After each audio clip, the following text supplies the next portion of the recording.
Non, bien entendu, l'implication d'autres États tels que la Mauritanie ou même l'Algérie pour éventuellement finir avec ça. Parce que si nous avons aujourd'hui l'Algérie et la Mauritanie dans cette alliance, c'est sûr et certain que le terrorisme ne pourra plus jamais exister au niveau des pays du Sahel.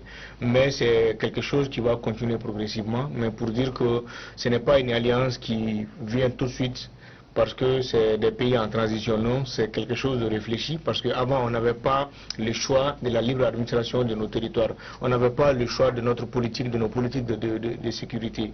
Il y avait des puissances qui étaient chez nous, qui nous dictaient ce qu'il fallait faire, qui nous disaient non, attention, vos avions ne peuvent pas survoler telle partie de votre territoire à tel moment, nous faisons telle opération là-bas, nous faisons telle opération. Maintenant nous avons le choix, bien entendu, de nos politiques de défense et de sécurité. Et maintenant on peut se mettre ensemble sans une pression extérieure pour décider de ce qu'il faut faire, et je suis sûr et certain que c'est vraiment un début de solution pour aller éventuellement vers ça. Maintenant, vous avez posé une question aux autres collègues, à savoir est-ce qu'il faut dialoguer ou est-ce qu'il faut réellement de la guerre. Bon, moi je ne suis pas partisan de l'économie de la guerre, à savoir tout le temps négocier, parce que ça fait 10 ans quand même que nous sommes dans ce processus de négociation, nous sommes en train de le faire, c'est bien de négocier, mais je pense que ce que nous avons commencé aujourd'hui, il faut aller jusqu'au bout, il faut parachever ce processus, et après on verra réellement comment on peut s'asseoir pour négocier. Mais qu'à cela ne tienne, ce que je demande aux Maliens et aux Maliennes, c'est de ne pas faire l'amalgame entre nos frères et sœurs Songo et Touareg, Tamashek, Arabes, qui sont bien entendu des Maliens comme nous autres, et ces groupes terroristes, bandits armés qui sont en train d'attaquer l'État ou attaquer des symboles de l'État ou même de la République. Donc on ne tombe pas dans l'amalgame parce qu'il y a une forte manipulation de l'information qui est là, qui s'abat sur la toile, dans les groupes WhatsApp, dans les groupes Telegram et autres, qui peut bien entendu porter confusion. C'est ce que les uns et les autres recherchent, mais nous ne devons en aucune manière tomber vraiment dans ce genre de désinformation. Donc pour ma part, je dirais tout simplement que c'est quelque chose qu'il faut commencer jusqu'à parachever ce processus, et c'est sûr et certain que le Mali sortira gagnant de cette guerre. D'accord.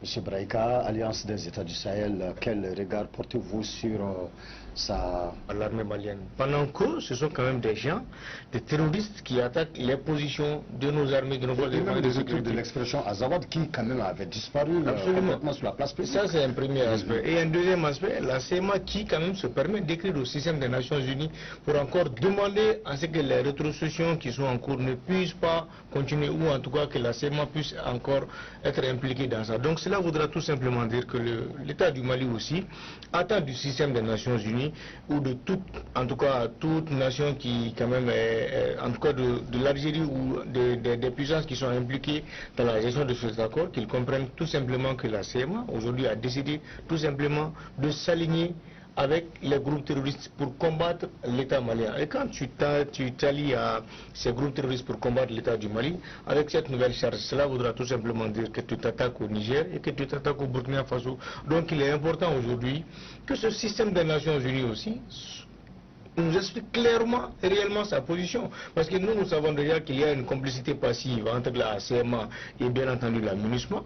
Ces phases de rétrocession qui sont encore en cours, bien entendu qu'ils vont éventuellement tout faire pour empêcher cela. Mais ce qui est plus important sur nous, et pour nous, excusez-moi, c'est la complicité du peuple malien, des Maliens et des Maliennes, qui restent derrière les FAMA jusqu'à ce qu'on puisse avoir la totalité de ces bases et de ces camps. Et une fois que nous allons finir ce processus, on verra à partir de là qui est qui. Ce n'est pas des groupes d'entités, des bandits terroristes qui peuvent quand même empêcher la progression d'un État. Cela est inadmissible. Nous avons vu partout. Nous avons vu le cas récent, l'exemple de l'Éthiopie, qui a bombardé ces terroristes jusqu'à les réduire à leur propre identité. Donc qu'est-ce que le Mali attend? Mais quand on parle, les gens se lèvent, on vient nous critiquer. Mais quand on est en difficulté ou quand on est attaqué même par ces groupes armés, personne ne parle, personne ne dit mot. Mais quand nous on saurait qu'on attaque, c'est à partir de là que vous allez voir les grands experts et les plateaux des médias internationaux. Tout le monde va sortir pour essayer d'incriminer l'État du Mali. Donc ce plateau-ci est aussi une bonne occasion pour nous aussi d'interpeller aussi les uns et les autres en leur disant que attention, nous voyons ce qui est en train de se passer, tout le monde voit, tout le monde le parle. Et quand la foudre de l'État de l'armée va s'abattre sur ces groupes, nous ne voulons pas aussi entendre quelqu'un parler, parce que c'est ce qui va arriver et c'est inévitable. Et nous allons gagner cette guerre, advienne que pourra. Alors, un dernier tour de table, vu qu'on est vraiment pris par le temps. Je commence toujours par vous, docteur honorable Maïga.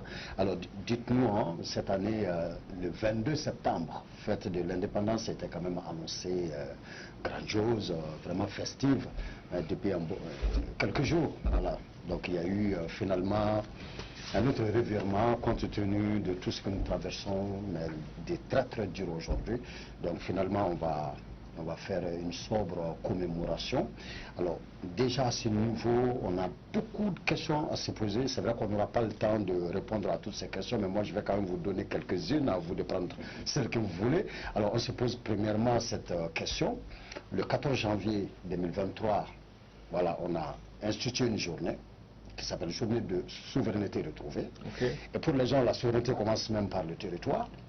Et nous sommes aujourd'hui vraiment attaqués sur notre territoire partout. Est-ce que nous avons vraiment retrouvé notre souveraineté, surtout quand on sait que ce 22 septembre est quand même le premier 22 septembre de la 4e République qu'on ne peut même pas fêter parce qu'on vient d'être durement frappé. Est-ce qu'on a vraiment retrouver notre souveraineté? Première question. Seconde question, vraiment c'est des questions pour vous tous, hein. Seconde question, on s'est dit, bon, est-ce qu'on n'a pas raté le coche d'une certaine manière, plutôt que de ne pas fêter? Est-ce que c'était pas aussi mieux peut-être de fêter et de montrer à l'ennemi, oui, frappe, mais nous on est un peuple résilient, on est conscient des enjeux, mais tu ne nous feras pas peur. Est-ce qu'on n'est pas en train de céder à la terreur? Voilà, question plateau. Oui, bien sûr. D'abord, lors du communiqué du dernier Conseil des ministres, le président quand même a demandé à ce qu'on fête le 22 septembre en toute tranquillité. Mais c'est parce que c'est vraiment une ambiance festive qui était prévue. Mais suite à l'attaque du bateau, il a demandé à ce que le budget soit réorienté vraiment vers nos compatriotes qui sont durement frappés par cette attaque-là chez Barbare. Oui. Et déjà, aujourd'hui, je puisse vous affirmer qu'il y a déjà sur les 400 rescapés qui sont à Rarousse, certains sont déjà arrivés à Badou et logent déjà à l'école de Badou de Tombouctou. Cela voudra dire que déjà ce que le président a déjà dit lors du Conseil des ministres passé est déjà en cours et cela va continuer. Maintenant qu'à cela ne tienne, bien entendu qu'on ne va pas céder à la panique ou à la terreur parce que nous sommes agressés de gauche à droite, qu'il va y arrêter de continuer à faire ce que nous faisons d'habitude. Il ne faut pas céder à la panique et à la psychose, c'est une réalité. Mais avec un pays franchement qui a un budget de 2995 milliards de francs CFA, très sincèrement il y a ces choses qu'on ne peut pas se permettre. Et nous avons un président quand même qui place bien entendu ses actions, sa gouvernance dans les actions.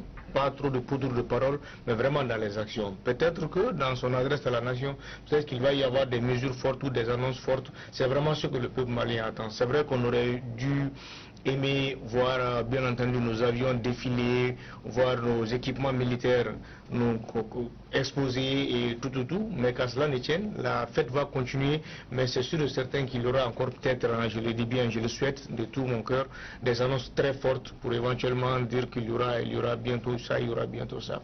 Et ces avions ou autres que nous avons, peut-être pour ce 22, nous voyons déjà que ce sont des avions qui sont éventuellement en train de travailler sur le théâtre des opérations. C'est vraiment ce que nous voulons et c'est sûr que le 22 septembre, c'est vrai qu'il n'y aura pas de fête, mais peut-être qu'il y aura des actions fortes, symboliques, qui vont peut-être nous permettre de nous dire que le 1er 22 septembre, la 4e République a vu tel symbole de l'État restitué à l'État ou a vu telle action, telle action, telle action. Je suis sûr et certain que nous allons célébrer un 22 septembre de ce genre. J'ai l'ultime conviction que ça sera comme ça. Maintenant, le 14 janvier, c'était éventuellement décrété la journée de souveraineté retrouvée.